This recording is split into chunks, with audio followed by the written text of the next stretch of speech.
புதுச்சேரியில் ரவுடி வெட்டி கொல்லப்பட்ட சம்பவம் தொடர்பாக கல்லூரி மாணவர்கள் 8 பேர் கைது செய்யப்பட்டனர்.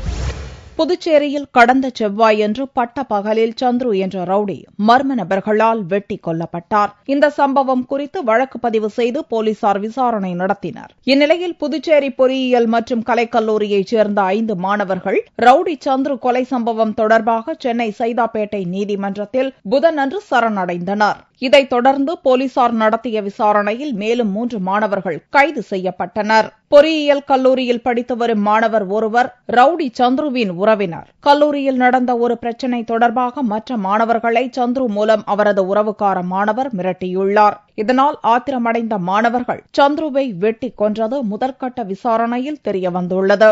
ரவுடியை கல்லூரி மாணவர்கள் 8 பேர் சேர்ந்து கொலை செய்த சம்பவம் புதுச்சேரியில் பரபரப்பை ஏற்படுத்தியுள்ளது.